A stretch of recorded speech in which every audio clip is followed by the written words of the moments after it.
Yeah విన్నాను, ఏదో బ్రహ్మానందం అని. అది ఎప్పుడు రిలీజు ఇదే. కానీ తను ఇద్దరు ముగ్గురు హీరోల కోసం ట్రై చేశారు.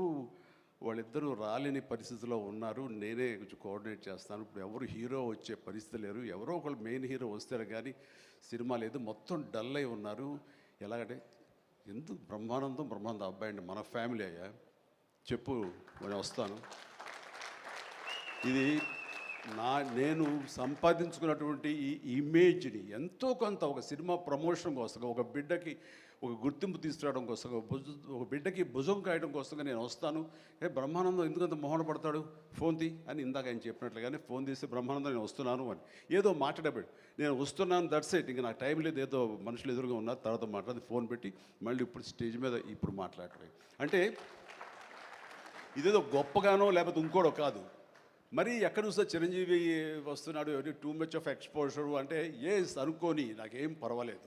నా ఇమేజ్, నా మాటకి నమ్మి కొంతమంది సినిమా బాగుంటే చెప్తాడు, ఈ సినిమాని చూడమని చెప్తున్నాడు అని ప్రేక్షకుల్లో ఆ గుడ్ విల్ ఉంది. కాబట్టి ఆ గుడ్ విల్ని, ఆ ఇమేజ్ని వాడి ఒక సినిమాకి, ఒక బిడ్డకి అది భవిష్యత్తుకు ఉపయోగపడుతుంది అనుకుంటే కనుక ఖచ్చితంగా నేను దాన్ని వెచ్చిస్తాను, దాన్ని స్పెండ్ చేస్తాను, దాన్ని ఖర్చు పెడతాను.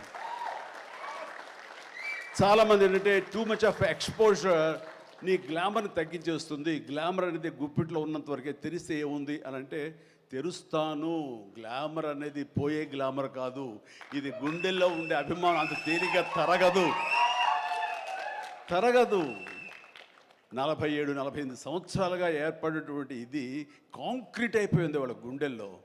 కాబట్టి ఎవరు ఎంత తవ్వుకుందామన్నా సరే దాని ఫ్లేవరే వెళ్తుంది తప్ప అసలు మెటీరియల్ వెళ్ళదు గుండెల్లో నుంచి.